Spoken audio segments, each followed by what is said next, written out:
morning. I'm delighted to be with you today and find it especially fitting to talk about home on the feast day of the parents of Our Lady, who surely made a wonderful home for her. There might be few places more evocative for us than the memory of our childhood home. The smell when you walked inside, the sound of the doorbell, a particular tree, and your father's favorite chair. The backyard and summers spent playing, digging, daydreaming, maybe fighting with our siblings, and then the relief of laughter when all was better again.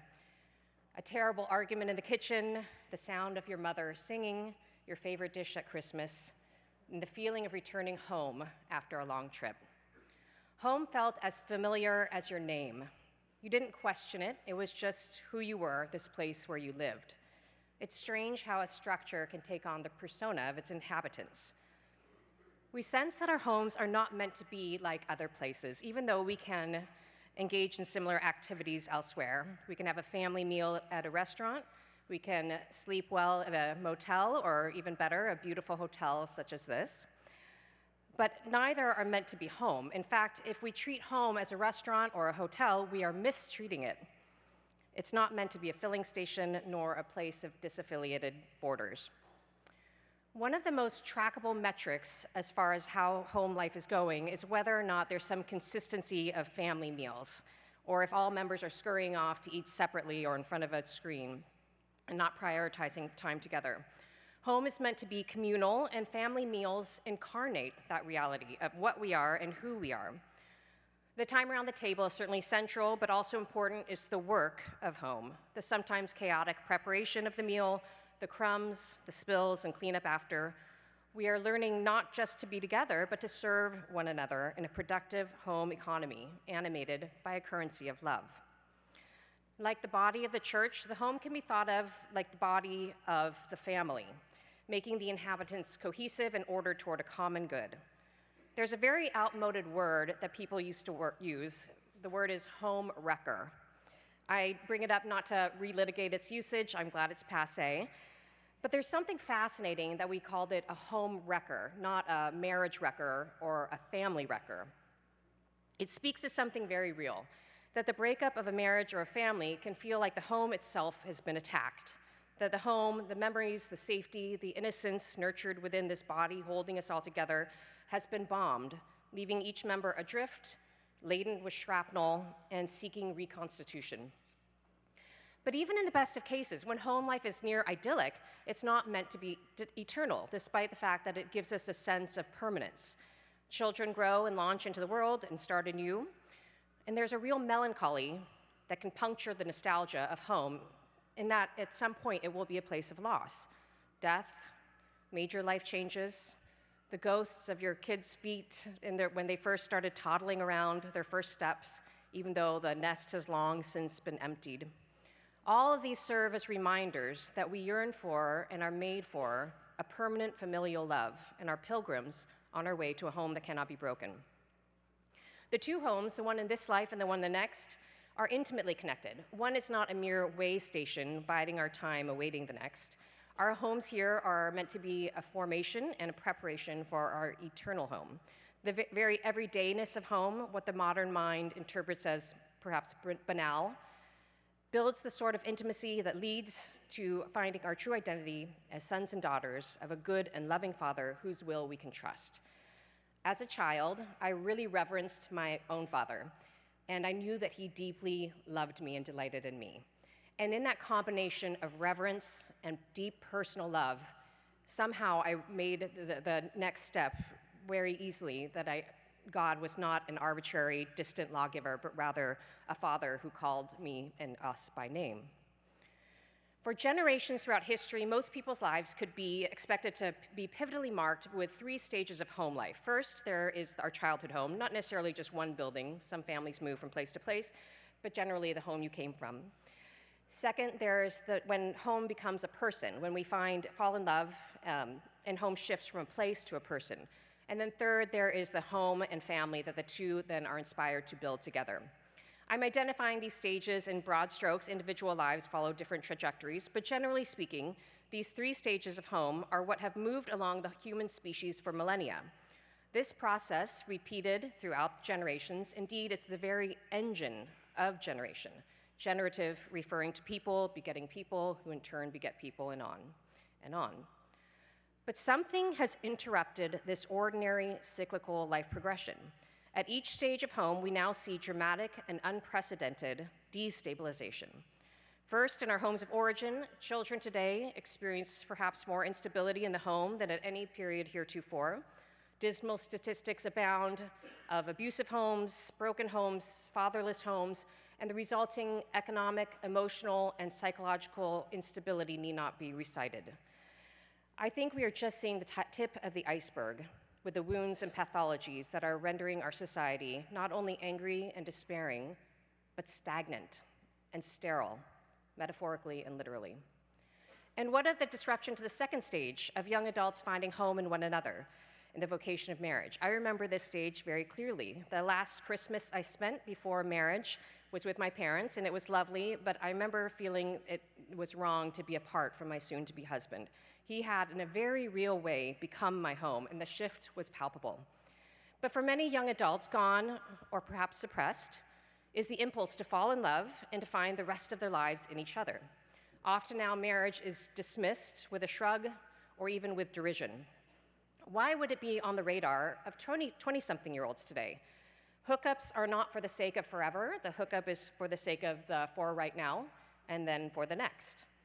Compounding the peer and pop culture influences, inclining young adults away from marriage, is also the deeper issue that for many, marriage was not modeled in a healthy way, leading them to recoil at the prospect of it as adults.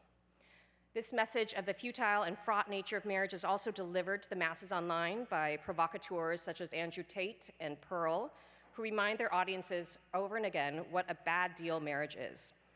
Adding to this cacophony are various viral videos watched by millions on TikTok showing young women playing out some version of about to receive a ring and accept a marriage proposal, and then their imagination plays out what the rest of their life will look like. The endless stream of banality of housekeeping, childbearing, child-caring. Such videos end with a resolute no to the ring and to any potential suitor. And the idea is that she has a near escape in rejecting the proposal. And what about the third stage of home, building home and family together? If that stage is achieved at all now, it is most often after a history of broken intimacies in past relationships and approached with contracts, contraceptives, and escape hatches, leaving many couples building a home on very unstable ground, to say the least. And even for those that escape the hookup hellscape and form families in good faith and in the faith, there are many cards stacked against them now, in part because the institutions that used to reinforce the importance of home are now often hostile to it. In touring the country over the last 4 years to talk about the woke movement, the inevitable comment I hear every single time is of parents, grandparents who raise their kids well and in the faith only to watch them get woke and turn around and disdain them and how they were raised. Strain and often estrangement follow, and there's a real sea of heartbreak and heartache out there because of this. And the result of all this disruption at all three pivotal stages of home reverberates beyond the individuals' and families' lives claimed. Home life is the engine of transmission of the faith and of civilization unmatched among rivals. What is learned in the home can and should be supported outside of it, but it cannot be easily replicated without it. There simply is no place like it. Against this landscape of generational breakdown, it is no wonder that we have a rise of the nuns, N-O-N-E-S, a birth rate collapse, loneliness, civic chaos, and narcissistic revolutionary ideologies running rampant. There's a good reason why every revolutionary from Marx to Mao to Marcuse targeted home life and also fatherhood in particular. Both are deeply stabilizing for society, and our stability is the enemy of cultural revolutions.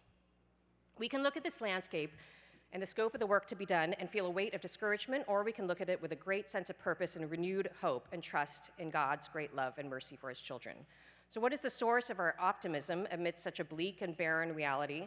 It is simply that we know that God wills it be transformed and entrusts us with a humbling and ennobling mission of personal holiness and cultural renewal. Our homes are an irreplaceably powerful force in both endeavors. Another source of our optimism is that the reality is that lies are only compelling by way of coercion. And amidst a sea of lies, the truth is uniquely compelling. Lies eventually tell on themselves. A hookup lifestyle does not age well. And I do think we're at the point where the lies are telling on themselves on a massive scale. What we need then is to be ready, not just to help expose them, but also to present a vision, something true, good, and beautiful of an ordered and stable way of life that so many are starving for. I would also add that when the lies are so outlandish and bizarre as they are now, men as women, women as men, persons as cats or furries, when the lies are this bizarre, we need to present the ordinary, embodied in the everyday. Home speaks powerfully what it means to be a human, that we are rooted in a lineage with a history and an author, that we are made for one another, and that we are made with a purpose and a mission. In a time of great disorientation, home orients us by rooting us in the past, pointing us toward the future, and inclining us to one another. Bookending these three stages of home are two less seen but no less real homes. Our first home in the womb and our final home in eternity. Getting home wrong here easily leads us to getting home wrong there. In a post-Dobbs world, it is painfully clear that wins in law and policy must be accompanied by cultural wins of hearts and minds. The stability of the home and the womb relies on a people who understand what human dignity is and what it demands of us. And if we are unmoored and atomized because our home here is unstable and unmeaningful, it is much easier to believe that we are utterly autonomous, made by no one and for no one.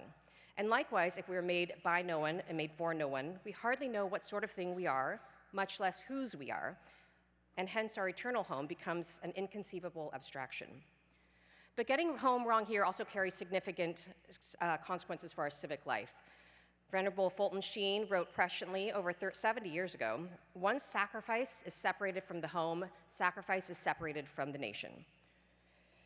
To connect the dots of our civic life and our home, one of the greatest obstacles to a mature, sacrificial, self-governing society is the now rampant lie that our problems in life lie primarily outside of ourselves. And I would argue that an ordered home makes it close to impossible for its inhabitants to partake in that lie. Home facilitates a sort of intimacy that is horrible and beautiful. It's horrible because you are constantly confronted with your faults, either mirrored in your children or through the eyes of your spouse, but beautiful because you get to contend with those faults, day in and out, with the exact sort of persevering everydayness that effectively can purge our egos and self-absorption and habituate us towards service and virtue. I'm going to share one concrete example of how this effort of the home of self-knowledge and growth and virtue is not only unsupported but contradicted very aggressively today. In my research and staying up to date on the woke movement, I've been reading a lot of the curriculum for a program called Social Emotional Learning, or SEL. It's pretty ubiquitous now in the public K through 12 public schools. One of the curriculums targeted at middle schoolers is that they are prompted to keep what they call a problem diary, wherein they are told to log their trigger situations. And the prompts that the students are offered of possible triggers are things like, what was the last time you felt left out? Were your parents not there for you at an important moment? Who treated you unfairly today? This is an exercise that might seem innocuous enough, but consider how the habit of identifying areas of personal grievance shapes our patterns of thought and minds. Our school program that asks students to identify instances of emotional injury effectively trains them to scan their environment for opportunities to claim emotional injury. And then consider in contrast what happens at a normal family dinner table.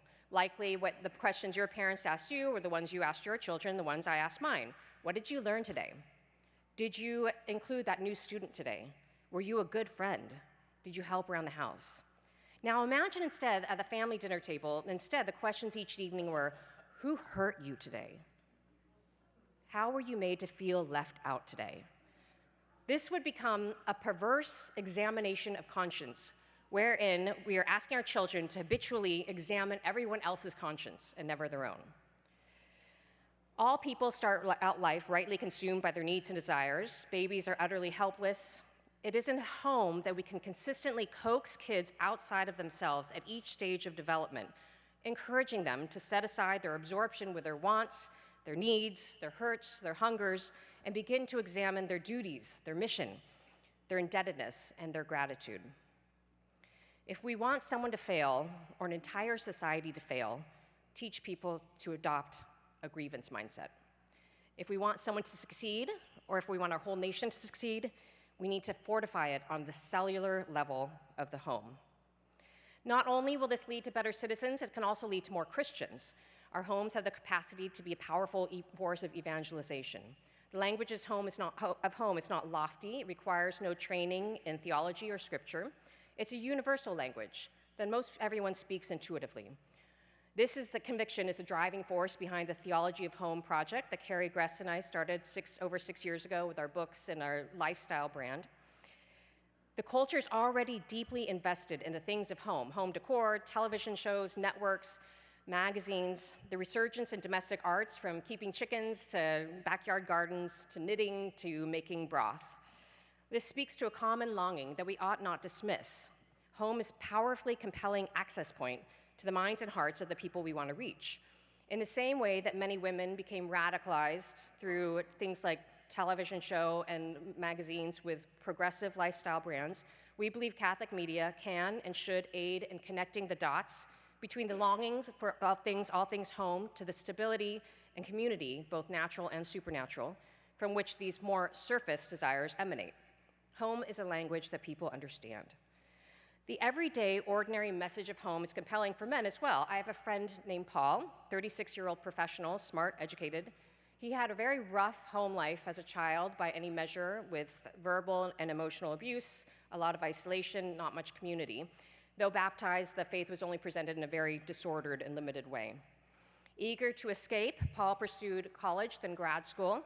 He admired his professors deeply and took as gospel the political ideology woven throughout his texts. So deeply did he absorb it that he began to go through his life deconstructing it, cynically identifying the power dynamics at play in everything, in his relationships, in his friendships, in literature, in the church, until he had deconstructed all possible sources of meaning. This left him staring into a void, racked with despair, and eventually suicidal. At the time, he was working a high-prestige career in Washington, D.C., and confided in a coworker who he knew was a man of faith. His coworker invited Paul to church that Sunday, and then afterwards to his sister and her husband and their children's home for dinner. And that Sunday, something miraculous happened. You might be guessing it was that he went to church. Not exactly, he did go to church, but it was the dinner after with his friend's family and their young children that marked the dramatic change in his life. It was not necessarily the dinner, there was bag of salad and takeout pizza.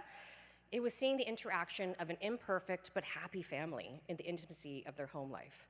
Dad and mom were playful with one another, tender with their small children, and easygoing rather than tense when small contradictions arose. The next week, he went back to church, but he did not give a whit about going to church. He just wanted to get to that home after and be with a family. And so it went Sunday after Sunday, and I'm delighted to report he is now a practicing Catholic, dating seriously for marriage, and hoping for a family, all things he swore he'd never want in life. Though he is an intellectual, it was not an intellectual discussion, nor any extraordinary encounter that pierced through to Paul's heart.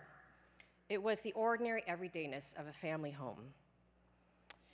Every moment in time has some particular evangelical emphasis. In the 1990s, I think it was apologetics. I remember because that was very pivotal for me in my reversion. Many have since said that now it's beauty, that in a post-rational world, beauty will pierce through the human heart. I think both are essential.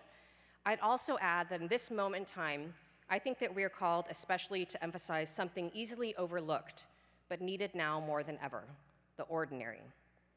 The ordinary injected with love gives us a real window into the eternal, and it is our eternal home with Him for which each soul longs. Everyday family life is simply not everyday anymore for far too many people. In fact, I think it's fair to say that the home is a cultural renewal machine. As we say in Theology of Home 1, we cannot always get our friends to go to Mass with us, but we can usually get them over for a cup of coffee or a family meal. Rebuilding the culture in a way that is effective because it's capitalizing on the language that people are already captured by. Cultural revolutions tend to attack what it means to be a human in a couple of ways. One, it makes each member of the human family into his opposite. Men tend to become soft, women tend to become hardened, and children become targeted in their innocence. But the other thing that cultural revolutions do that is dehumanizing is it makes us very, very boring. Masculinity and femininity become stupid, reductive, menacing even tropes. Children are reduced to burdensome annoyances. The home is little more than a series of rote chores, every day the same, banal, and bourgeois. Yes, it is true that home life at the 3 stages of home are all very ordinary and repeated in countless individual lives for generations throughout millennia, but it is not at all ordinary to any given person. Think of when you first fell in love, proposed, had babies. Surely you did not think, well, this has happened to a million people every day throughout the millennia. You rightly thought that it was monumental, deeply personal, irreplaceable, because it was happening to unrepeatable, personal, irreplaceable human beings. These everyday experiences are nothing less than windows into eternity. What actually is boring is the relentless celebration of the self, the relentless celebration of transgressive behavior, which is by nature always escalating, only consumes us, never satisfies us. No wonder people are exhausted and feeling lost, and what the lost person wants is home. To have a true identity of being named and known so that we might know him and his inexhaustible love. And there we might find the freedom to abandon ourselves to him who will never abandon us. Thank you.